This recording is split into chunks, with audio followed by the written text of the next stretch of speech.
السلام علیکم ورحمۃ اللہ وبرکاتہ۔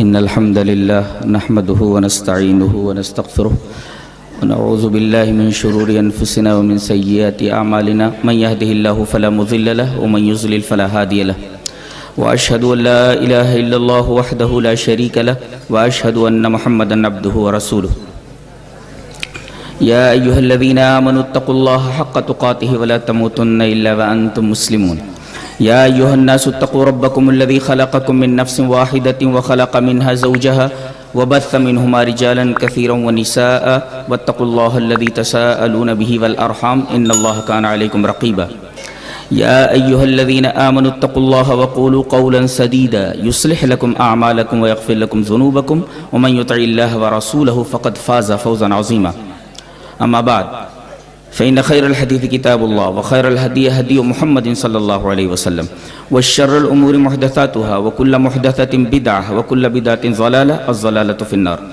أعوذ بالله من الشيطان الرجيم بسم الله الرحمن الرحيم قل هل يستوي الذين يعلمون والذين لا يعلمون۔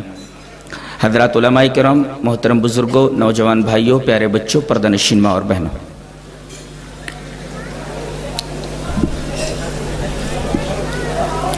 کسی شخص کو اگر کسی عالم سے قد یا کوئی پرخاش ہو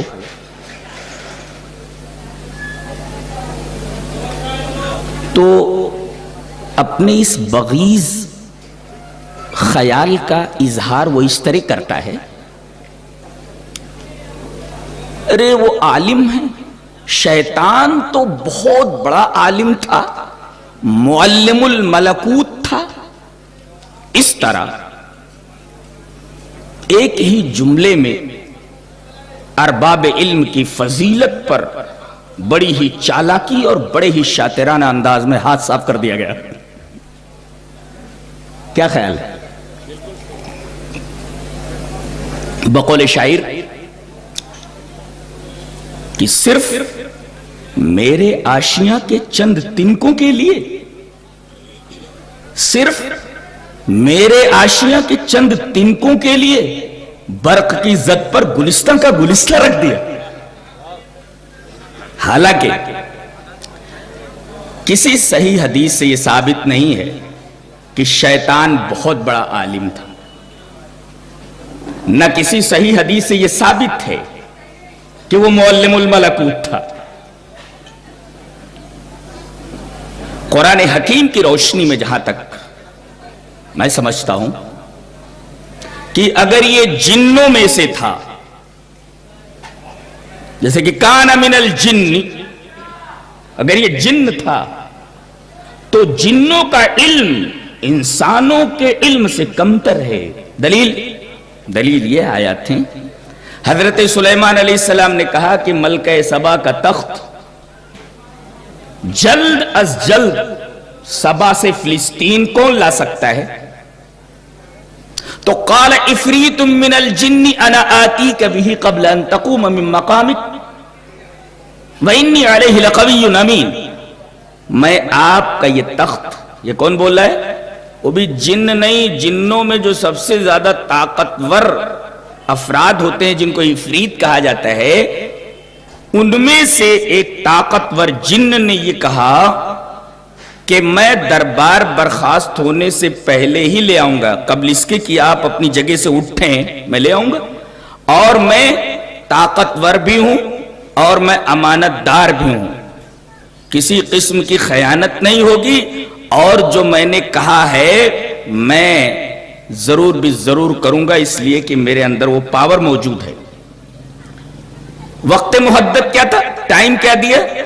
ان تقوم من مقامک، دربار برخاست ہونے سے پہلے کھڑا ہوا ایک علم والا، قال الذی عنده علم من الکتاب انا آتیک بہ قبل ان یرتد الیک طرفک۔ تو جس کے پاس کتاب کا ایک مخصوص علم تھا، علم کو نکرہ لا کر کے بتایا جا رہا ہے کہ کوئی علوم مخصوصہ میں سے کوئی علم مخصوص تھا، وہ بھی کتاب کا، اور اس آدمی کے پاس تھا جو جن نہیں انسان تھا. کچھ لوگوں نے کہا کہ خود حضرت سلیمان تھے، مختلف اقوال اس تعلق سے ہیں، بہرحال وہ انسان تھا. اس نے یہ کہا جس کے پاس کتاب کا ایک علم تھا کہ دربار برخاست ہونے میں تو کافی وقت لگے گا، میں پلک جھپکتے ہی ملکہ سبا کا تخت سبا سے تقریباً 1500 کلومیٹر کے فاصلے سے فلسطین لے آؤں گا. قرآن حکیم کی یہ 2 آیات کوئی بھی اگر اپنے مطالعے میں رکھے گا تو یہ فیصلہ کرنے پر مجبور ہوگا کہ انسانوں کا علم جنوں کے علم سے بڑا ہوا ہے. تو یہ کہنا کہ شیطان بھی بہت بڑا عالم تھا یا ہے اور وہ معلم الملکوت تھا، تو اس سلسلے میں کوئی صحیح روایت ملتی نہیں. اور ان آیات سے یہ پتہ چلتا ہے کہ انسانوں کا علم بڑھا ہوا ہے بالمقابل جنوں کے اور شیطانوں کے علم کے. اور ظاہر ہے جہاں تک فرشتوں کے علم کا معاملہ ہے، اللہ تبارک و تعالی نے حضرت آدم علیہ السلام کو جو فرشتوں پر فضیلت عطا فرمائی وہ اسے علم کی بنا پر تھا. آدم کو اسماء سکھلا دیے گئے اور فرشتوں سے پوچھا گیا بتاؤ ان چیزوں کے نام. قالوا سبحانک لا علم لنا الا ما علمتنا انک انت العلیم الحکیم. ہمیں اس بات کا علم نہیں ہے، جتنا تو نے ہمیں علم دیا بس ہمیں اتنا ہی علم ہے.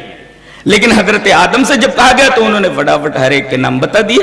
اس طرح علم کی وجہ سے حضرت آدم علیہ السلام کو فوقیت ملی فرشتوں کے اوپر.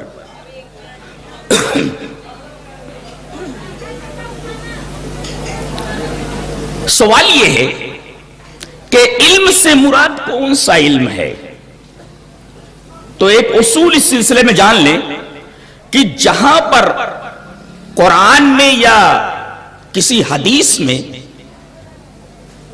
قرینہ صارفہ اگر موجود نہ ہو تو اگر العلم آتا ہے تو اس سے مراد علم دین ہی ہوتا ہے.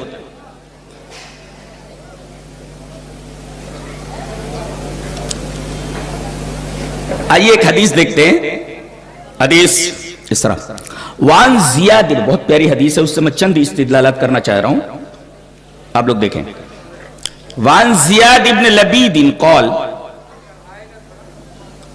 ذکر رسول اللہ صلی اللہ علیہ وسلم شیئا فقال وذاک عند اوان ذهاب العلم قال قلت یا رسول اللہ کیف يذهب العلم ونحن نقرأ القرآن وَنُقْرِئُهُ أَبْنَاءَنَا وَيُقْرِئُهُ أَبْنَاؤُنَا أَبْنَاءَهُمْ إِلَى يَوْمِ الْقِيَامَةِ. فقال رسول الله صلى الله عليه وسلم يا زياد إني لأراك من أفقه رجل بالمدينة أوليس اليهود والنصارى يقرؤون التوراة والإنجيل لا يعلمون شيئا مما فيهما. رواہ ابن ابی شیبہ فی مصنفی، یہ مصنف ابن ابی شیبہ میں ابن ابی شیبہ لائے. زیاد ابن ابی رضی اللہ تعالی عنہ اس روایت کے راوی ہیں. وہ فرماتے ہیں کہ میں نے نبی کریم صلی اللہ علیہ وسلم کی صحبت اٹھائی ہے، میں اس وقت وہاں موجود تھا. نبی کریم صلی اللہ علیہ وسلم نے ایک چیز کا ذکر فرمایا. ذکر رسول اللہ صلی اللہ علیہ وسلم شیئا، نبی کریم صلی اللہ علیہ وسلم نے ایک چیز کا ذکر فرمایا اور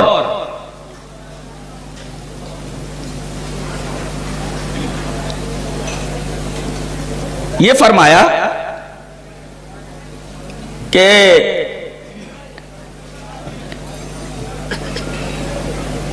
علم ایک دفعہ اٹھا لیا جائے گا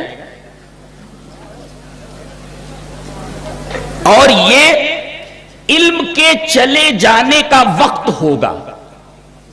وَذَاكَ عِنْدَ أَوَانِ ذَهَابِ الْعِلْمِ، علم ایک وقت آئے گا اٹھ جائے گا، ختم ہو جائے گا. کہتے ہیں کہ جب میں نے یہ سنا تو فوراً میں نے کہا کہ اللہ کے رسول کیف یذهب العلم، علم کیسے چلا جائے گا؟ جبکہ ہم قرآن پڑھتے ہیں اور ہم قرآن اپنے بچوں کو پڑھاتے ہیں اور وہ اپنے بچوں کو پڑھاتے ہیں، اس طرح قیامت تک یہ سلسلہ جاری رہے گا تو علم چلا کیسے جائے گا؟ اس میں ایک نکتہ یہ ملا کہ العلم یہاں قرین صارفہ کے بغیر ہے، لہذا یہاں جب نبی کریم صلی اللہ علیہ وسلم نے العلم کہا وَذَاكَ عِنْدَ أَوَانِ ذَهَابِ الْعِلْمِ، تو حضرت زیاد ابن لبید نے یہی سمجھا کہ یہاں مراد علم سے علم القرآن اور حدیث ہی ہے۔ انہوں نے فوراً کہا اے اللہ کے رسول کیف یذهب العلم، علم کیسے چلا جائے گا؟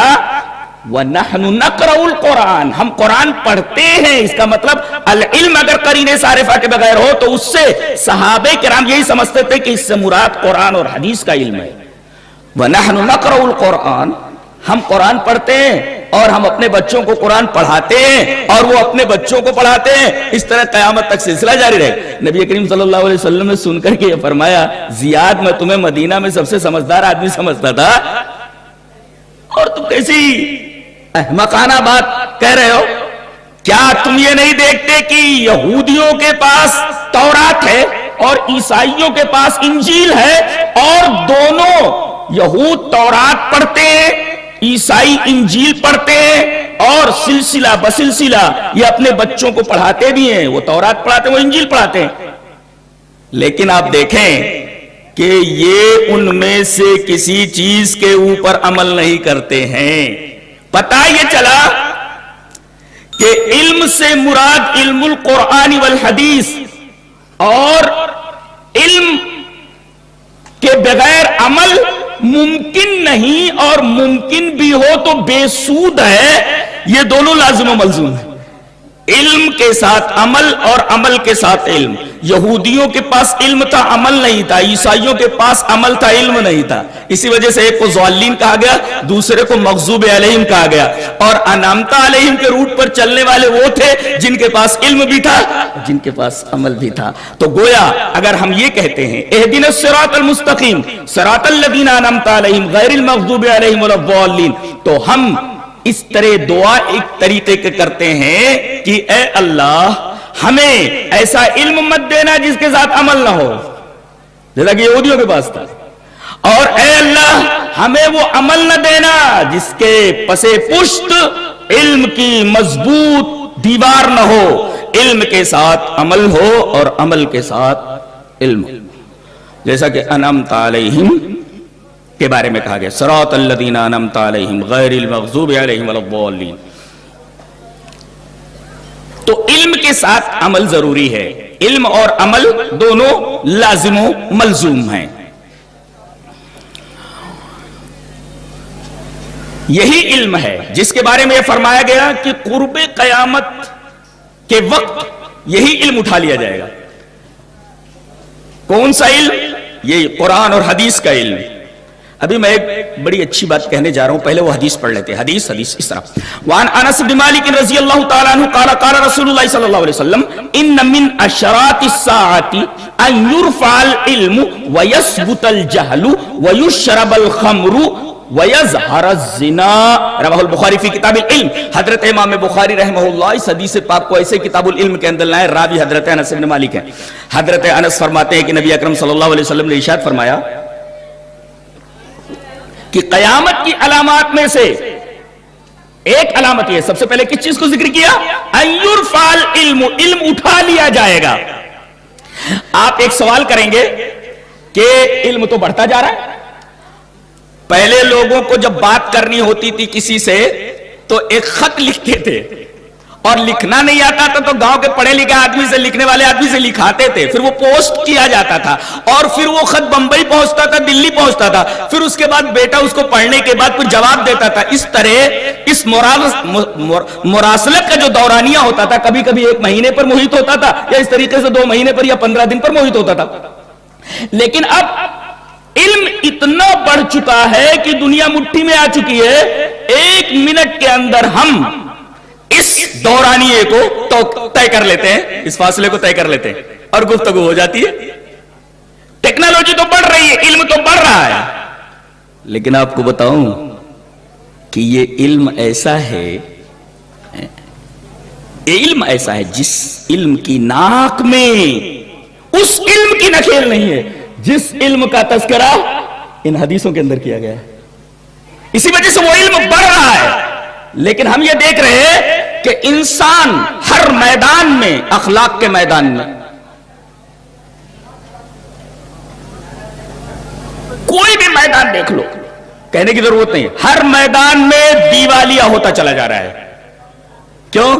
یہ وہی علم ہے جو شیخ عبدالعظیم کی زبان میں خواب بڑھاتا ہے. خواب. اور ایک شعر میں کہہ دوں کہ یہ علم صرف خواب بڑھاتا ہے. خواب.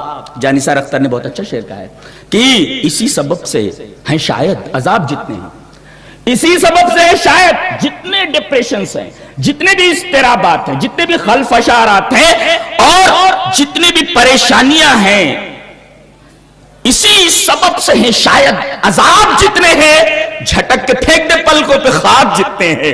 تو یہ خواب جو ہے یہ بڑھا رہے ہیں اضطرابات کو اور پریشانیوں کو. یہ علم خواب کو جنم دیتا ہے اور یہ خواب انسان کو طرح طرح کے عذابات میں مبتلا کرتے ہیں. اور بہت خوبصورت شعر ہے. اسی سبب سے ہیں شاید عذاب جتنے ہیں، جھٹک کے پھینکتے پلکوں پہ خواب جتنے ہیں. یہ علم خواب دکھاتا ہے.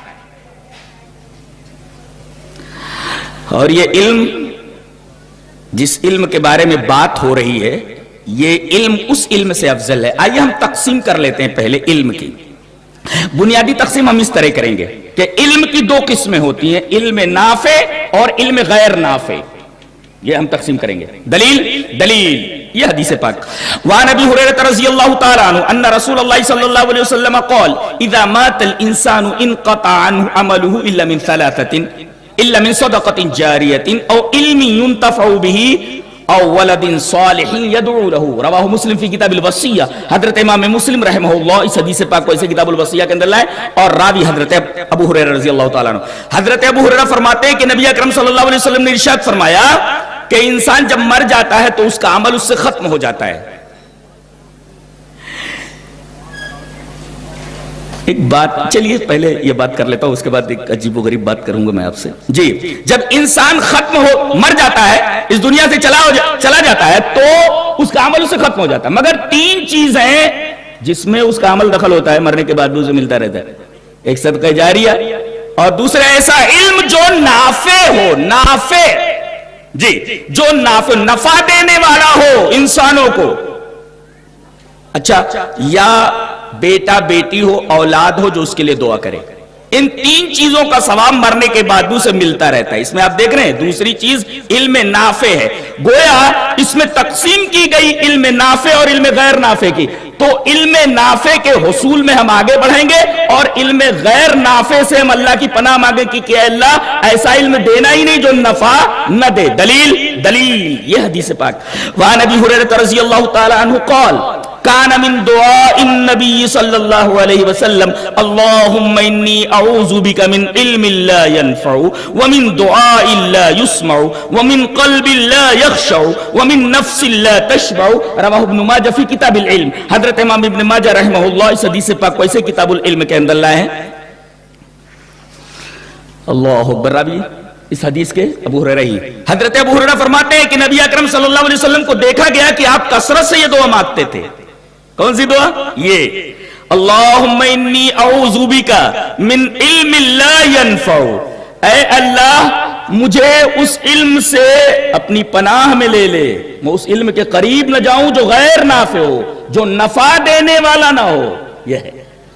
اور اس کے بعد کہا گیا ومن دعاء لا يسمع، اور ایسی دعا سے جو سنی نہ جائے. آپ دیکھ رہے ہیں علم پہلے دعا بعد میں. دعا عمل ہے، یعنی اگر علم نہ ہو تو عمل ممکن ہی نہیں، اور اگر ممکن ہو تو بے سود ہے. اس وجہ سے علم پہلے لایا گیا، دعا جو عمل ہے اس کے بعد لائی گئی ہے. یعنی ہر عمل کے پہلے علم کا ہونا ضروری ہے. اب میں وہ بات بتانے جا رہا ہوں. کچھ لوگ یہ کہتے ہیں کہ فلاں صاحب مادر زاد ولی پیدا ہوئے. مادر زاد ولی بولے تو پیدا ہوئے ماں کے پیٹ سے ولی تھے وہ. جبکہ میں یہ کہتا ہوں کہ ولایت کے لیے علم شرط ہے. اگر علم نہیں ہے تو ولی ہو ہی نہیں سکتا. اس لیے کہ ولایت کی جو تعریف قرآن حکیم میں اس میں دو چیزیں ہیں. الا ان اولیاء اللہ لا خوف علیہم ولا هم يحزنون. Who is ولی؟ ولی کون؟ آگے بتایا گیا الذین آمنوا وکانوا یتقون، جن کے پاس ایمان اور جن کے پاس تقوی ہو. ظاہر ہے کہ ایمان علم کے بغیر ہوتا ہی نہیں ہے، اور تقوی اختیار کرنے کے لیے علم ضروری ہے. گویا ایمان کے پہلے بھی علم ضروری ہے. دلیل قرآن حکیم کی آیت وقال الذین اوتوا العلم والایمان. دیکھ رہے آپ، علم پہلے ہے اور ایمان بعد میں ہے. وقال الذین اوتوا العلم والایمان، ایمان بعد میں ہے، علم پہلے. اس کا مطلب ہے کہ اگر آدمی کے پاس علم نہیں ہے تو ایمان کا مطلب، ایمان کے مقتضیات، ایمان کی تفصیلات کچھ اسے معلوم نہیں ہوں گی. اور ایمان تو ایسی چیز ہے جس کے بغیر آدمی جنت ہی میں نہیں داخل ہو سکتا. اس حدیث پر رکے رہیے، ابھی ہم ایک حدیث اور پڑھ لیتے ہیں. حدیث اس طرح وعن ابی ہریرہ رضی اللہ تعالی عنہ قال قال رسول اللہ صلی اللہ علیہ وسلم لا تدخلون الجنة حتى تؤمنوا ولا تؤمنوا حتى تحابوا اولا ادلكم على شيء اذا فعلتموه تحاببتم افشوا السلام بينكم. رواہ مسلم فی کتاب الایمان. حضرت امام مسلم رحمہ اللہ اس حدیث پاک کو ایسے کتاب الایمان کے اندر لائے. اس روایت کے راوی بھی اتفاق سے حضرت ابو ہریرہ ہی. حضرت ابو ہریرہ رضی اللہ تعالیٰ عنہ فرماتے ہیں تم جنت میں داخل نہیں ہو سکتے جب تک کہ ایمان والے نہ ہو جاؤ. اب میں پوچھتا ہوں کہ جنت میں جانے کے لیے ایمان ضروری ہے، اور ایمان آپ کو بغیر علم کے ملے گا ہی. اب کوئی پوچھو واٹ از ایمان، ایمان کیا ہے، تو آپ کے پاس اگر علم نہیں ہے تو ایمان کی ڈیفینیشن آپ کیا بیان کریں گے، تفصیلات کیا ہیں ایمان کی؟ آپ کے پاس علم ہی نہیں ہے، ایمان کی تفصیل کیسے بیان کریں گے؟ اسی وجہ سے اس آیت کریمہ میں علم کا تذکرہ پہلے، ایمان کا تذکرہ بعد میں.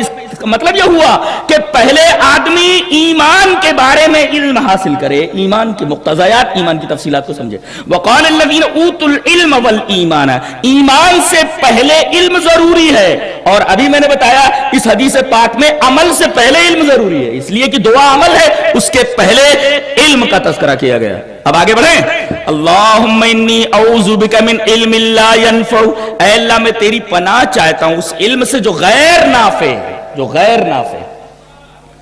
دیکھیں دنیا کی کسی چیز کے بارے میں آپ حرص نہیں کر سکتے، خواہشوں کو بڑھا نہیں سکتے، لیکن جہاں تک علم کا معاملہ ہے علم میں حرص جائز ہے. خواہشات کو کہاں تک لے جانا چاہے تو لے جاؤ. اور میں یہ ایک آیت کریمہ کی روشنی میں کہہ دوں تو بے جانا ہوگا کہ علم کا حصول ایک مسلسل عمل ہے، یہ لا ینتہی الی حد ما، کسی بھی حد پر جا کر ختم نہیں ہوتا. دلیل اللہ تبارک و تعالیٰ نے اپنے رسول کو جو دعا سکھائی ہے، یہ دعا کسی اور کو نہیں سکھائی گئی، اللہ کے رسول صلی اللہ علیہ وسلم کی مخصوص دعا ہے. وقل رب زدنی علما، میرے حبیب آپ بولتے رہو اے اللہ میرے علم کو بڑھاتے رہنا، اے اللہ میرے علم کو بڑھاتے رہنا. اس زیادہ علم کی دعا اس بات کی دلیل ہے کہ علم ایک مسلسل عمل ہے. علماء تو اس سے سیراب ہوتے ہی نہیں. کوئی آدمی اگر علم کے روٹ پر چلا گیا، وہ داعش کے تعلق سے مجھے مطالعہ کرنا ہوا تو چند صفحات پہلے نکالے گئے، پھر میں نے کہا چند صفحات اور نکالو، ذرا ان کا بایو ڈیٹا نکالتا ہوں کیسے لوگ ہیں یہ. 1500 صفحات پڑھ گیا. اب بھی طلب ہے کہ مزید ان کے بارے میں معلومات حاصل کروں اور قرآن و حدیث کی روح پہ پرکھوں ان کو کہ یہ کون لوگ ہیں، کیسے لوگ ہیں. 1500 صفحات کی سٹڈی کر چکا ہوں. جی علماء سیراب نہیں ہوتے، علماء سیراب نہیں ہوتے. اور احرص علی ما ینفعک، یہ تو مسلم کی روایت ہے کہ جو چیز نفع بخش ہے اس کی حرص جائز ہے، حرص جائز ہے. احرص علی ما ینفع. اچھا ایک بات اور بتا دوں، حرص ہم جس معنی میں لیتے ہیں اس معنی میں حرص قرآن اور حدیث میں نہیں ہے. ہم لوگ جس مفہوم میں حرص کو لیتے ہیں، لالچ جس کو بولتے ہیں، اس معنی میں عربی میں حرص نہیں ہے.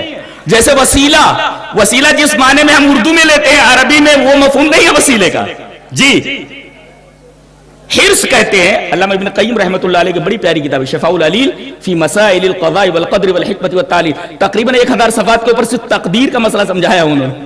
اتنا بڑا عالم ہے اور ابن تیمیہ کے شاگرد ہیں، تعارف کی ضرورت نہیں، کتنا بڑا آدمی ہے. ایک مسئلے کے اوپر، ایک پوائنٹ کے اوپر پوری کتاب لکھ ماری 1000 صفحات پہ.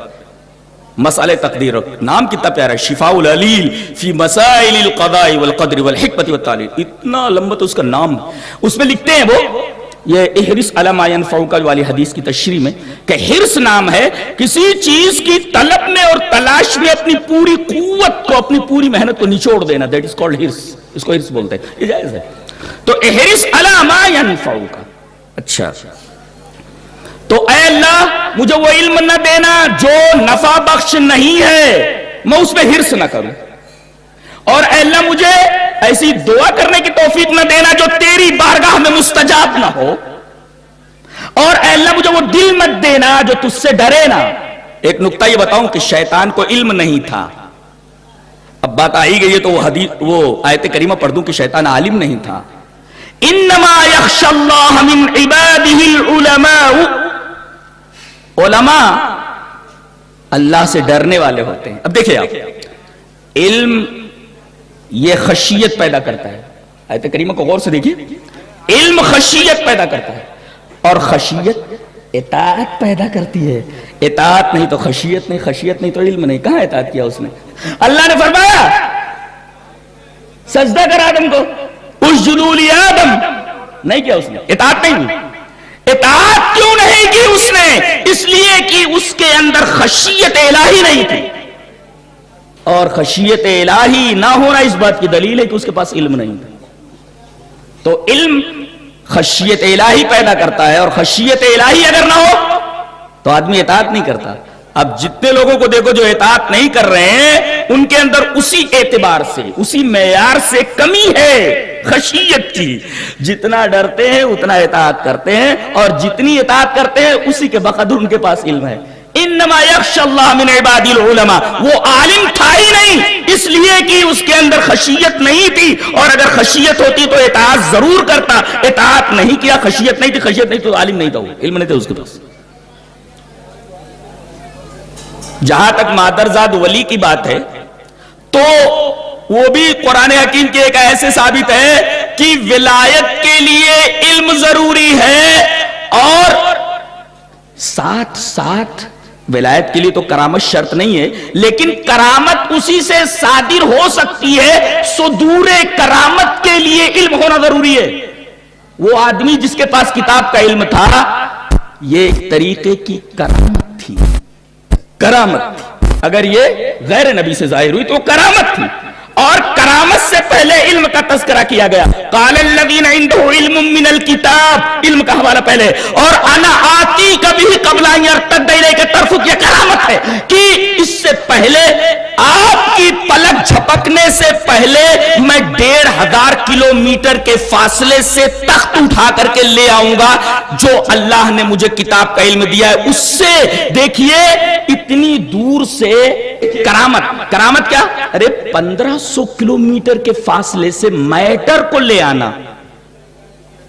ایک صاحب کیا بات ہے، لوگ موبائل کے اوپر تعجب کرتے ہیں، دنیا مٹھی میں، سارے لوگ پریشان ہیں، دنیا مٹھی میں، ارے بھائی تصویر ہی تو آ رہی ہے، یہاں 1500 کلومیٹر کے فاصلے سے پلک جھپکتے ہی پورا میٹر آ گیا۔ میٹر مینس وہ اصل چیز، 1500 کلومیٹر کے فاصلے سے وہ میٹر ہی، وہ اصلی تخت ہی چلا آیا۔ سائنس وہاں تک نہیں پہنچی اور نہ پہنچ پائے گی، میٹر وہاں سے چلا ہے، پلک جھپکتے صرف تصویر آ رہی ہے۔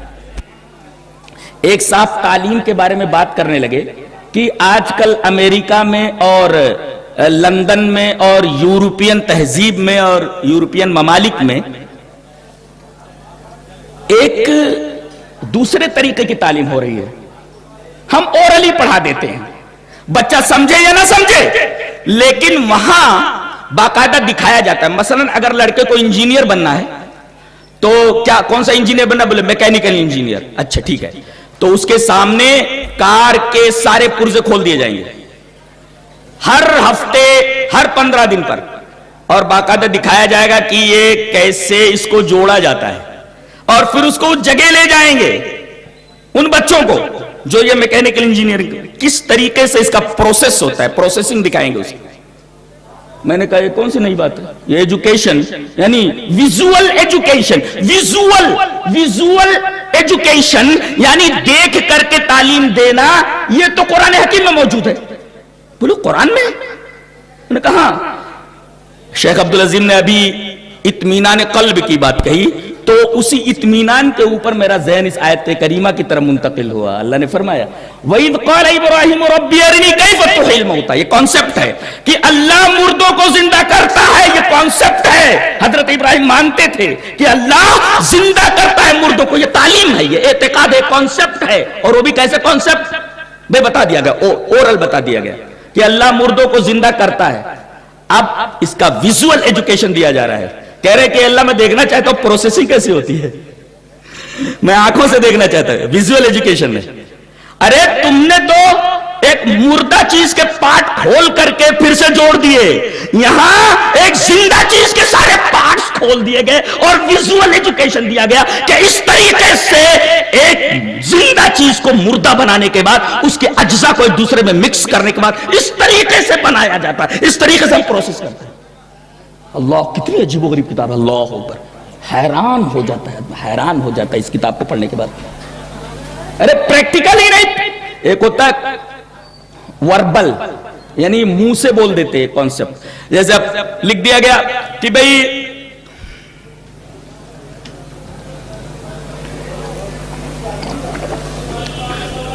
سوال لکھا گیا بورڈ کے اوپر, ایک جسم کی کمیت 10 کلو گرام ہے اور اس کی رفتار 10 کلومیٹر پر سیکنڈ ہے, تو اس جسم پر لگائی گئی قوت محسوب کیجئے. ایک فزکس سے ایک سوال. اب قوت پوچھا گیا, قوت, تو قوت کو F سے ظاہر کر, F is equal to AM, یعنی اگر ایکسلریشن کو ماس میں ضرب کر دیا جائے تو فورس معلوم ہو جائے. تو ایک کانسیپٹ ہے F is equal to AM, force برابر ہے ایکسلریشن انٹو ماس. اس طرح کو کمیت سے ضرب کر دیا جائے تو توانائی معلوم ہو جاتی, قوت معلوم ہو جاتی اس کی. یہ کانسیپٹ ہے.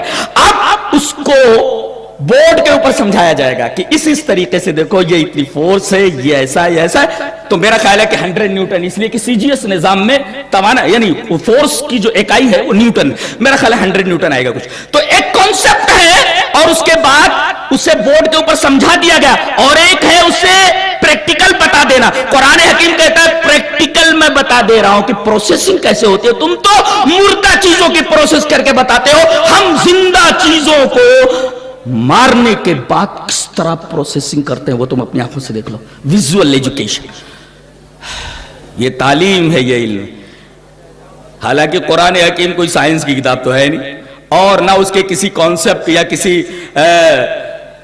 فارمولے یا جو کچھ اس میں بتایا گیا ہے سائنس کی کسی تائید کا محتاج نہیں ہے. سائنس کی کسی تائید کا محتاج نہیں ہے. ارے احتیاط انسانوں کے خیالات کو ہوتی ہے کسی دوسری چیز کی. اللہ تبارک و تعالیٰ نے یہ چیز نازل فرمائی ہے. اور ایک نقطہ اور یہاں سے سمجھتے جاؤ کہ بخاری شریف کی ابتدا جانتے ہو کس سے ہوئی ہے؟ باب بدء الوحی سے, اور اس کے بعد تمام علوم بیان کیے گئے. یہ نیت کا علم ہے, تو یہ عبادت ہے, تو یہ چیز ہے, یہ چیز ہے, یہ چیز ہے. بتایا یہ گیا کہ دنیا کے ہر معاملے میں, اب کتاب علم تو بعد میں لائے, پہلے باب بدء الوحی یعنی علم کی ناک میں وحی الہی کی نکیل جب تک نہ ہو, علم ایک بگڑے ہوئے اونٹ کی طرح, ایک پاگل ہاتھی کی طرح, فیل ہائش کی طرح کدھر بھی ادھر ادھر ہو جاتا ہے. تو خشیت پر بات آئی تھی, تو وہاں سے ہم نے یہ بتایا کہ شیطان کو علم نہیں تھا, وہ عالم نہیں تھا, یہ تصور ہی غلط ہے. اور دوسرے ولایت کے لیے علم ضروری ہے, اور میں نے یہ بھی کہا کہ کرامت کے لیے علم ضروری ہے. اب جو مادرزاد ولی جو ننگا رہتا ہے, ننگا, تو اس کے پاس دماغ ہی نہیں ہے, اور ایمان کے لیے دماغ ضروری ہے اس لیے کہ وہ مکلف ہی نہیں ہے. اور جہاں تک اب ولایت کے لیے اگر علم ضروری ہے تو اللہ فرماتا ہے کہ کوئی علم لے کر آتا ہی نہیں. اللہ نے فرمایا واللہ اخرجکم من بطون امہاتکم لا تعلمون شیئا وجعل لکم السمع والابصار والافئدہ لعلکم تشکرون. اللہ نے فرمایا اللہ ہی وہ ذات ہے جس نے تم کو تمہاری ماؤں کے پیٹوں سے نکالا. لا تعلمون شیئا, علماء بیٹھے ہوئے, نکرہ اگر تحت النفیہ تو عموم کا فائدہ دیتا ہے. لا تعلمون شیئا نکرہ لا ایک چیز نہیں جانتے, ایک چیز کا علم تمہارے پاس نہیں تھا. یعنی آدمی ماں کے پیٹ سے نکلا تو ایک چیز کا بھی علم نہیں تھا, اور ظاہر ہے کہ ولایت کے لیے ضروری علم ہے. اب جب علم لے کر پیدا نہیں ہوا تو مادرزاد ولی یہ در حقیقت حرمت ولایت کے اوپر بھی انگشت نمائی ہے, اور اس طرح حرمت لفظ بھی پامال ہوتا ہے اور حرمت عقیدہ بھی. کچھ آیا سمجھ شریف میں؟ جی ہاں، تو ہم نے یہ ثابت کر دیا کہ ولایت کے لیے علم ضروری، اور جب علم ضروری ہے تو مادر ذات ولی کا جو تصور وہ غلط ہے، اور کرامت کے لیے بھی علم ضروری ہے، وہ قال الذی عنده علم من الکتاب سے ثابت ہے، اور انما یخشی اللہ من عبادہ العلماء سے ثابت ہے کہ شیطان یہ عالم نہیں تھا۔ تو علم کی تقسیم ہم نے کیسے کی تھی؟ علم نافع اور علم غیر نافع۔ اللہ کے رسول نے علم نافع کی حرص فرمائی ہے اور علم نافع کی حرص کے لیے ہمیں ترغیب دی ہے، اور علم غیر نافع جو نفع بخش نہ ہو اس کی آپ نے تردید فرمائی ہے، تفضیح فرمائی ہے، اور اسی طریقے سے اس سے دور رہنے کے لیے اللہ کی پناہ مانگنے کے لیے کہا گیا۔ اور ایسے دل سے جو اللہ سے نہ ڈرے، آج سارا معاملہ اسی پر رکا ہوا ہے کہ دلوں سے اللہ کی خشیت چلی گئی ہے لوگوں کے۔ دیکھو آج کہتے ہیں کہ فلاں جگہ ریپ ہوا، اب کسی مولوی نے اگر یہ اعتراض کیا کہ بھئی ایسا ہے کہ عورتوں کو بھی لباس ذرا اچھی قسم کا پہننا چاہیے، ذرا پورا بدن دکھے، یا اس طریقے سے اوریاں لباس نہیں پہننا چاہیے، یا کسی سادھو نے کوئی بات کہہ دی کہ بھئی ان کو بھی ذرا اپنے حد میں رہنا چاہیے، تو عورتوں کی پوری جماعت خلاف ہو گئی۔ ارے مردوں کو اپنے خیالات پاک رکھنے چاہیے، ہم عورتوں کے اوپر یہ قدغن لگانے والے کون ہوتے ہیں؟ ملا اور یہ سادھو لوگ۔ ہم جس طریقے سے چاہے رہے، ہمارے اوپر پابندی کیوں؟ اس طریقے کا غلط بات ہے، غلط بات ہے۔ ہر ایک کو اپنے حد میں رہنا ضروری ہے، اور ٹھیک ہے کپڑے بھی پہن لیں، سب کچھ کر لیں، لیکن اگر خشیت نہ ہو اللہ تبارک و تعالیٰ کی، اللہ تبارک و تعالیٰ کی خشیت ضروری ہے، تب آدمی ان تمام چیزوں سے بچے گا۔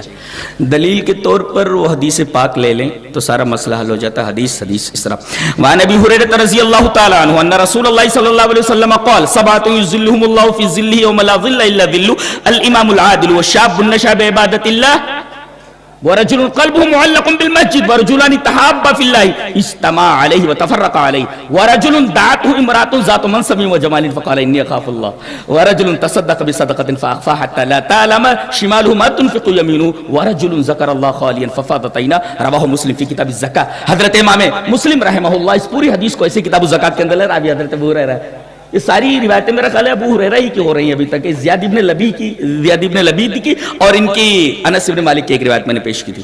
جی تو حضرت ابو ہریرہ فرماتے ہیں کہ نبی اکرم صلی اللہ علیہ وسلم نے فرمایا کہ 7 آدمی ایسے ہوں گے جو اللہ کے عرش کے سائے میں ہوں گے، اللہ کے سائے میں ہوں گے۔ ایک تو الامام العادل، یہ تو آپ جانتے ہیں، ان میں سے ایک آدمی ایسا وَرَجُلٌ دَعَتْهُ امْرَأَةٌ ذَاتُ مَنْصَبٍ وَجَمَالٍ، دیکھیں اس کے پاس پوسٹ بھی اور پیسہ بھی اور خوبصورت بھی ہے، پوسٹ ہے، خوبصورت پیسہ بھی ہے، اور وہ بلا رہی ہے بدکاری کرنے کے لیے، وہ یہ بولتا ہے انی اخاف اللہ، میں اللہ سے ڈرتا ہوں۔ یہ چیز پیدا ہونی ضروری ہے۔ معاشرہ تب جا کر سدھرے گا جب رب کی خشیت آدمی کے دل میں پیدا ہوگی، تب یہ تمام چیزیں رکیں گی، ورنہ آپ تمام تدابیر کر لیجئے، آپ کو جو کرنا ہے کر لیجئے، اگر یہ چیز نہیں ہے خشیت الہی، آپ کوئی بھی قانون نافذ کرتے ہیں یہ چیز بڑھتی جائے گی، رکے گی نہیں۔ میں ان چیز بتائے گا وَرَجُلٌ دَعَتْهُ امْرَأَةٌ ذَاتُ مَنْصَبٍ وَجَمَالٍ فَقَالَ إِنِّي أَخَافُ اللَّهَ، دیکھ رہے ہیں وہی بات ہے، وہاں تو بلا رہی ہے، ریپ کرنے نہیں ہے، وہ تو بلا رہی ہے اور دعوت گناہ دے رہی ہے، اس کے باوجود وہ کہہ رہا ہے انی اخاف اللہ، میں یہ برا کام نہیں کر سکتا اس لیے کہ میرے دل میں اللہ کی خشیت، اللہ کا خوف ہے۔ یہ چیز تو اے اللہ مجھے وہ دل مت دینا جس میں تیرا ڈر نہ ہو، وَمِن نَفْسِ اللَّهِ تَشْبَعْ، اور ایسا نفس مت دینا جو کبھی آسودہ نہ ہو۔ ابھی تقریر میں اس بات کو واضح کیا گیا کہ آدمی کی خواہش کسی حد پر نہیں رکتی جا کر کے، یہ ایسا نفس ہے جو کبھی آسودہ نہیں ہوتا، اس پر قدغن لگائی جائے، کنٹرول کیا جائے، اور کوئی بھی چیز اگر کنٹرول کے باہر ہو جائے نقصان دہ ہوتی ہے۔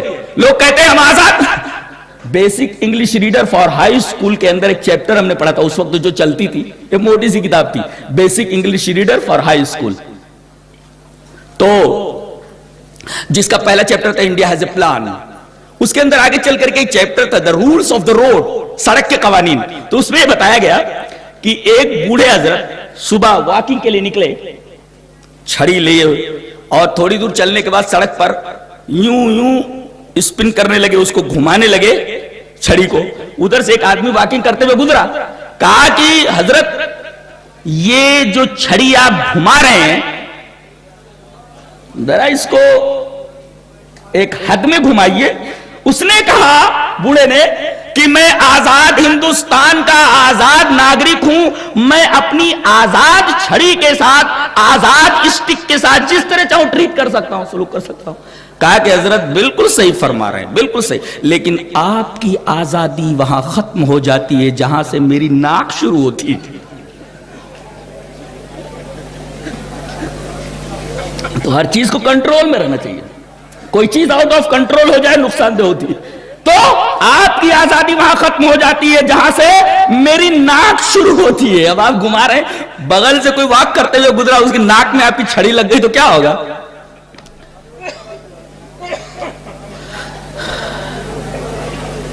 تو علم جہاں پر بولا جائے العلم, وہاں سے مراد علم دین ہے, علم دین.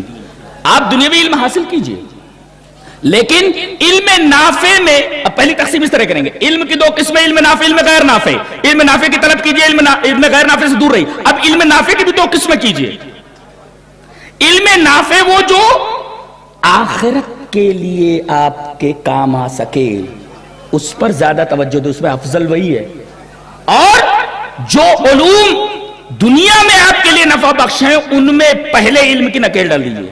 دلیل, بل تؤثرون الحیات الدنیا والآخرت خیر وابقا. تم دنیا کو ترجیح دیتے ہو جبکہ آخرت زیادہ بہتر, زیادہ باقی رہنے والی. ظاہر ہے کہ وہ باقی رہ رہی ہے, بہتر ہے, تو تم اس بہتر عالم کے لیے, ان بہترین نعمتوں کے لیے زیادہ ان علم کو, ان علوم کو حاصل کرو گے جو اس بہتر چیز کے کام آ سکے, اس بہتر چیز کو حاصل کرنے میں کام آ سکے. اور آخرت کا علم یہی ہے قرآن اور حدیث اس وجہ سے آئے کہ وہ بتائے کہ آخرت میں کامیابی ہونے کے اسرار کیا ہے, راز کیا ہے, وہ قرآن اور حدیث نے بتایا. لہذا علم نافع میں سب سے زیادہ توجہ کے مستحق یہی ہے, قرآن اور حدیث. اس کے اوپر زیادہ سے زیادہ توجہ دی جائے. اس کے بعد اب دنیا کا علم حاصل کیجئے, مگر دنیا کے ہر علم کی ناک میں اس وجہ الہی کی نکیل ہونا ضروری ہے, ورنہ یہ سارے علوم آپ کے لیے نقصان دہ ہو جائیں گے. ایک ڈاکٹر ڈاکٹری پڑھ کر کے آئے گا, کڈنی نکال لے گا کسی, اس لیے کہ اس کے اندر ہرس بھری ہوئی ہے, اس کے دل میں اللہ کا خوف نہیں ہے, وہی الہی کے نکیل نہیں اس کے. ایک انجینئر ہے, وہ کسی طریقے سے آپ کا گھر بنانے کے لیے اگر 2 لاکھ میں بنتا ہے تو 4 لاکھ لے لے گا. تو ہر علم کے اندر, ہر علم کی ناک میں وہی الہی کی نکیل ہو. تو علم نافع, علم غیر نافع. علم نافع کی 2 قسمیں, جو آخرت میں کام آ سکے, علم دنیا جو آپ کے لیے مفید ہو, مگر اس علم کے اندر پہلے علم کی نکیل ہونا ضروری. یہ تقسیم ہم نے ان آیات اور ان احادیث کی روشنی میں کی ہے. شیخ ٹائم ہے کہ ختم کریں بات؟ جی دیکھیے, آپ تو کسی کالج میں جو قریب ہوتا ہے, کسی اسکول میں اپنے بچے کو ڈال دیتے ہیں, اور وہ بھی سالوں پڑھتا رہتا ہے. بہت دور آپ لے جا کر کے, اگر آپ کے پاس ذرائع نہیں ڈالتے اپنے بچوں. آپ دیکھ رہے ہیں علم دین کی طلب کتنی تھی. ایک آدمی کو دیکھیے, آئیے وہ حدیث پڑھ لیتے پہلے. حدیث اس طرح, وان کثیر ابن قیس قال كنت جالسا مع ابي الدرداء رضي الله تعالى عنه في مسجد دمشق فجاءه رجل فقال يا ابا الدرداء اني جئتك من مدينة الرسول صلى الله عليه وسلم ما جئت لحاجة قال فإني سمعت رسول الله صلى الله عليه وسلم يقول من سلك طريقا يلتمس فيه يطلب فيه علما سلك الله به طريقا من طرق الجنة وإن الملائكة لتضع أجنحتهم رزق لطالب العلم وإن العالم لا يستغفر له من في السماوات والأرض والحيتان في جوف الماء وإن فضل العالم على العابد كفضل القمر على سائر الكواكب وإن العلماء ورثة الأنبياء وإن الأنبياء لم يورثوا دينار ولا درهما إنما ورثوا العلم فمن أخذه أخذ بحظ وافر. رواه أبو داود في كتاب العلم. حضرت امام ابی داؤد رحمہ اللہ اس حدیث پاک کو ایسے کتاب العلم میں لا رہے ہیں. دیکھ رہے ہیں, حال ایک کتاب العلم ہی میں لا رہا ہے, اور بیان یہ کرنا چاہ رہا ہے کہ اصل علم قرآن اور حدیث کا علم ہے. اگر آپ دنیا کے تمام علوم کو پڑھ لیں اور قرآن اور حدیث کا علم آپ کے پاس نہیں, آپ جاہل ہیں قرآن اور حدیث کی نگاہ میں. ایک آدمی ہے کثیر ابن قیس, وہ کہتے ہیں کہ میں مشہور صحابی حضرت ابو الدرداء کے پاس جامع مسجد دمشق میں بیٹھا ہوا تھا. اچانک ایک آدمی آیا, السلام علیکم. وعلیکم السلام. کہنے لگا اے رسول اللہ صلی اللہ علیہ وسلم کے پیارے صحابی ابو درداء، آپ یہاں دمشق میں، سیریا میں شہر رسول مدینہ سے چل کر کے آ رہا ہوں۔ ارے اتنی دور سے، کہاں مدینہ کہاں دمشق؟ شاعر نے بہت اچھا کہا کہ صارت مشرقتا وصرت مغربا شتان بین مشرق و مغربی۔ وہ کہاں ہے مدینہ اور کہاں ہے سیریا؟ اتنی دور سے آپ یہاں تشریف لائے، کیوں؟ کہا ما جیت لحاجت، میں کسی اور غرض سے نہیں آیا، انی جیتکم من مدینۃ رسول صلی اللہ علیہ وسلم لحدیث بلغنی انک تحدث عن رسول اللہ صلی اللہ علیہ وسلم، صرف ایک حدیث کے لیے، لحدیث، ایک حدیث کے لیے آیا ہوں جس کے بارے میں نے سنا ہے کہ آپ ان کے ساتھ بیان کرتے ہیں، ار رسول اللہ صلی اللہ علیہ وسلم، وہ سننے کے لیے آیا ہوں۔ تو پہلے انہوں نے علم کی فضیلت بتائی، وہ بھی علم دین کی، من سلک طریقا یطلب فیہ علما، وہ آپ لوگوں کے لیے بھی ہے۔ کہاں کہاں سے آپ آئے ہیں؟ بمبئی کے کن کن کونوں سے آپ تشریف لائے ہیں؟ کیوں آئے ہیں؟ علم دین جاننے کے لیے کہ کچھ اور پڑھنے کے لیے آئے، کچھ اور سننے کے لیے آئے؟ نہیں نا، علم دین تو آپ لوگوں کے لیے بھی یہی ہے۔ من سلک طریقا یطلب فیہ علما، جو آدمی کوئی ایسا راستہ چلے جس کے اندر اس کا معاملہ، اس کی آرزو، اس کی تمنا، اس کی طلب علم حدیث، علم قرآن ہو، تو وہ راستہ نہیں چل رہا ہے، در حقیقت وہ جنت کے راستے پر چل رہا ہے۔ آپ خیرانی روڈ کے راستے پر آئیں، یہ حدیث بول رہی ہے کہ آپ جنت کے راستے پر آ رہے ہیں، سلک اللہ بہ طریقا من طرق الجنہ، جنت کے طریقے پر، جنت کے راستے پر آپ۔ اور یہی نہیں، یہ تو پہلی فضیلت ہوئی علم دین کی۔ دوسری فضیلت، ملائکہ اپنے پروں کو طالب علم، علم کی تلاش کرنے والے کی راہ میں ان کے قدموں کے نیچے اپنا پر بچھاتے ہیں۔ یہ پہلے بھی آدم علیہ السلام فضیلت میں ان سے جیت گئے تھے، تو اب پر نہیں بچھائیں گے تو کیا کریں گے؟ پر ہی بچھا رہے نا، وَإِنَّ الْمَلَائِكَةَ لَتَضَعُ أَجْنِحَتَهَا رِضًا لِطَالِبِ الْعِلْمِ۔ اچھا، یہ دوسری فضیلت ہوئی۔ تیسری فضیلت، وَإِنَّ الْعَالِمَ لَا يَسْتَغْفِرُ لَهُ مَنْ فِي السَّمَاوَاتِ وَالْأَرْضِ، اللہ اکبر۔ زمین اور آسمان، زمین ساتوں زمین ہے، جتنی بھی چیزیں ہیں، من فی السماوات، جتنی بھی چیزیں سب دعا کرتی ہیں۔ اب آسمان، آسمانوں میں جتنی مخلوقات ہیں سب عالم کے لیے دعا کرتی ہیں۔ اب ہو گیا آسمان اور زمین، بچے پانی، بچا پانی، والحیتان فی جوف الماء، کتنی مچھلی ہے چھوٹی بڑی، سب دعا کرتی ہے عالم کے لیے۔ عالم کی فضیلت سمجھ میں آئی؟ بیٹھے ہوئے خالی سن رہے ہو؟ ابھی احترام علم اور احترام علماء کی بات ہو رہی ہے۔ ارے علم دینے والے یہاں بیٹھے ہوئے، آپ سننے کے لیے آئے ہیں، اور فضیلت آپ کی یہ بتائی گئی کہ آپ جنت کے راستے پر ہیں۔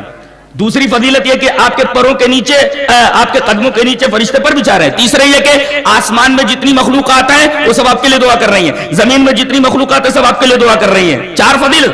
پانچویں فضیلت، مچھلیاں جتنی ہیں، مچھلیاں، والحیتان فی جوف الماء، پانی کے اندر ساری مچھلیاں وہ سب دعا کر رہی ہیں۔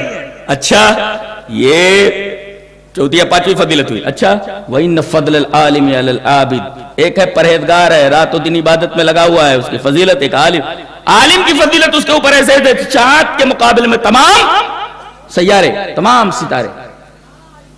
اچھا، اس کے بعد یہ فرمایا گیا وَإِنَّ الْعُلَمَاءَ وَرَثَةُ الْأَنْبِيَاءِ۔ ایک نقطہ یہ بتا دوں کہ میراث جو بٹتی ہے، آدمی جب مرتا ہے تو قرآن اور حدیث کے قاعدے کے مطابق میراث بٹتی ہے۔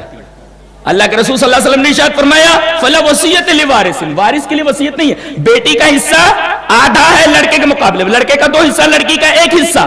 اب کوئی وصیت کر دے کہ بھئی لڑکی کا 1 حصہ تو ملنے والے، میری طرف سے لڑکی کو میں وصیت کر کے جا رہا ہوں کہ اس کو ایک بلڈنگ وہ دے دینا میری، غلط ہے، یہ وصیت صحیح نہیں ہے۔ فلا وصیت لوارث، وارث کے لیے وصیت نہیں ہے۔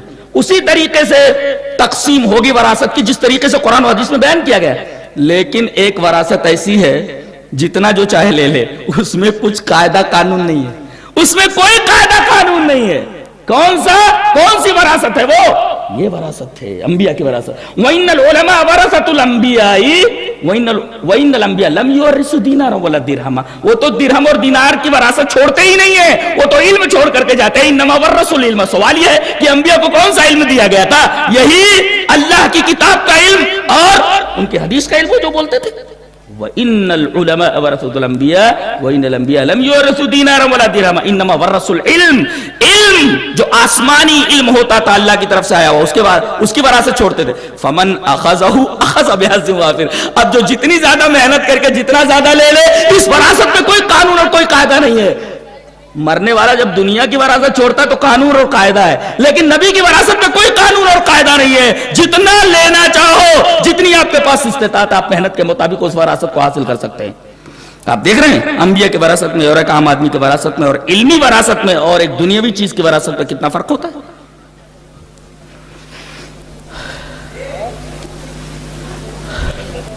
علم جانتے ہیں روشنی ہے، روشنی۔ اور ایک بات بڑی عجیب بتا دوں میں آپ کو، جتنے بھی مشاعر ادراک ہیں، مشاعر ادراک کا مخزن یہ سر ہے۔ آپ دیکھیں، سوچنے کی قوت ادراکی ہے آدمی کے دماغ میں، دیکھنے کی قوت اگر آدمی کے پاس آنکھ نہ ہو تو کیسا ہوتا ہے؟ اندھے سے پوچھ لو۔ آنکھ، خوشبو اور بدبو معلوم کرنے کے لیے ناک، اسی طریقے سے سننے کے لیے کان۔ تو مشاعر ادراک کا مخزن سر ہے اور سب سے اوپر اسی کو رکھا گیا ہے، اور اسی وجہ سے محبت میں اور اعزاز میں ایک عالم کے پیشانی کا بوسہ دیتا ہے۔ نبی کریم صلی اللہ علیہ وسلم تو عثمان بن مظعون کے مرنے کے بعد ان کے میت کو بوسہ دیا، پیار سے اور محبت سے میت کو بوسہ دیا، پیشانی پر بوسہ دیا۔ تو یہ چیز ایسی ہے کہ یہاں پر بوسہ دیا جاتا ہے اس لیے کہ مشاعر ادراک کا مخزن ہے، دیکھنا یہاں، سننا یہاں، چکھنا یہاں، سونگنا یہاں، سوچنا یہاں، سارے علوم کا مخزن تو یہاں ہے۔ اس کے بعد نمبر کس کا ہے؟ اعضائے عمل کا، ہاتھ کا۔ اسی وجہ سے اللہ تبارک و تعالیٰ پیر کا حوالہ نہیں دیتا، زیادہ تر ہاتھ کا حوالہ دیتا ہے۔ ارے ان لوگوں نے جو کچھ کیا ان کے ہاتھوں کی کمائی ہے، پیر نہیں لاتا، وہ پیر نہیں لاتا، ہاتھ بولتا ہے۔ اس لیے کہ علم کے جتنے بھی مشاعر ہیں ان کے بعد اعضائے عمل ہے۔ اس کا مطلب علم کے بعد عمل ہے، عقلاً بھی دیکھا جائے تو علم اس کے بعد عمل، علم کے اعضاء کے بعد اعضائے عمل ہے۔ اس کا مطلب یہ ہوا کہ علم کے بعد عمل ہوتا ہے، اور عمل سے پہلے علم ہونا چاہیے۔ منڈی ہی نہ تو ہاتھ کٹھا مطلب منڈی ہی نہیں۔ وہاں ایک جگہ گئے تھے ہم تو پتا چلا کہ یہاں 2 مزارات ہیں۔ میں نے کہا کہ وہ 2 مزارات کا، تین مزارات ہیں، وہ کا بولے وہ لڑتے ہوئے انگریزوں سے گئے تو منڈی یہاں کٹ گئی تو یہاں منڈی دفن کر دی گئی، یہاں بنا دیا۔ وہاں ہاتھ کٹ کر کے گرا تو وہاں ایک اور مزار بنا دیا گیا۔ بولے وہاں پر دھڑ پڑا تھا تو لڑتے ہوئے بغیر سر کے ادھر سے چلے گئے، وہاں گرے تو وہاں پر ایک قبر اور بنا دی گئی۔ تو بغیر منڈی کے لڑ رہے تھے، بغیر منڈی کے لڑ۔ تو میں یہ کہہ رہا تھا کہ بھائی سر ہی نہیں ہے، وہ کیسے لڑ رہے تھے سمجھ میں نہیں۔ اس لیے کہ اعضائے مشاعر ادراک جو ہیں وہ سب اوپر ہیں، علم کے اعضاء، اس کے بعد وہ اعضائے عمل ہیں، اس کے بعد نیچے اعضائے دولت۔ اس میں دولت کون سا؟ میدا، اور یہ چھپا ہوا ہوتا ہے، ڈالتے جاؤ ڈالتے جاؤ ڈالتے جاؤ، اور یہ ایسی چیز اگر نکالا نہ جائے تو مر جائے گا آدمی۔ ڈالتا تو چلا جاتا ہے، نکالا نہ جائے تو مر جائے گا، مر جاتا۔ اعضائے دولت یہاں، اور اسی کے پیچھے پوری دنیا پاگل ہے، اسی کے دنیا، اس کو نکالا نہ جائے پاگل ہو جائے آدمی، مر جائے گا۔ اور اگر نکلے نا تو پتہ نہیں ایڈمٹ کرنا پڑتا ہے، پھر ایک مخصوص طریقے سے وہ چیز نکالی جاتی ہے۔ یہ اعضائے دولت، اس کا مطلب ہے دولت کا معاملہ سب سے نچلے درجے کا ہے، اور ان دونوں چیزوں کو چھوڑ کر کے نہ عمل کر رہا ہے نہ علم حاصل کر رہا ہے، صرف اسی کے پیچھے پڑا ہوا ہے، جو تیسرے مرتبے میں اور سب سے خسیس اور سب سے رذیل جگہ پر، جو ان دونوں کے مقابلے میں انتہائی خسیس درجے پر، انتہائی رذیل درجے پر۔ تو ہمیں سب سے زیادہ علم کے اوپر محنت کرنی ضروری ہے۔ تو ایمان سے پہلے علم، عمل سے پہلے علم، ہر چیز۔ امام بخاری نے ایک باب باندھا ہے، کہتے ہیں کہ یہ باب ہے علم حاصل کرنے کا، کہ آدمی اپنی لونڈی کو تعلیم دے۔ یہ باب ہے کہ آدمی اپنی لونڈی کو تعلیم دے، اپنی نوکرانی کو۔ اللہ اکبر! اسلام میں علم کی اتنی اہمیت ہے کہ اس کے گھر جو نوکرانی ہونی چاہیے وہ بھی علم والی ہو، وہ بھی علم والی ہو۔ اتنی اہمیت ہے علم کی۔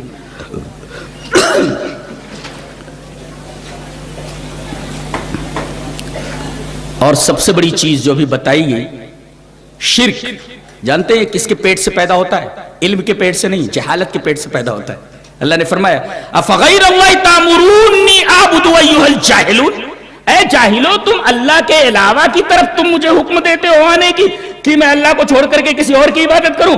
گویا اگر کوئی آدمی غیر اللہ کی عبادت کر رہا ہے اور غیر اللہ کی عبادت کی طرف بلا رہا ہے تو وہ بہت بڑا جاہل ہے. پتہ یہ چلا کہ شرک پیدا ہوتا ہے جہالت کی پیٹ سے, جہالت کے شکم سے پیدا ہوتا ہے. یہ اتنی خطرناک چیز ہے. آج جتنی بھی چیزیں ہو رہی ہیں وہ سب لا علمی کی بنیاد پر ہو رہی ہیں, اور اگر علم بھی ہے تو علم غیر نافع ہے, علم غیر نافع, اور اگر نفع بخش علم ہے بھی تو اس علم کی ناک میں وہی الہی کی نکیل نہیں ہے. ضرورت اس بات کی ہے کہ ہمیں علم کو سمجھیں کہ حقیقی علم کیا ہے. اللہ ہمیں نیک عمل اور اچھی سمجھ کی توفیق عطا فرمائے. وآخر دعوانا الحمدللہ رب العالمین.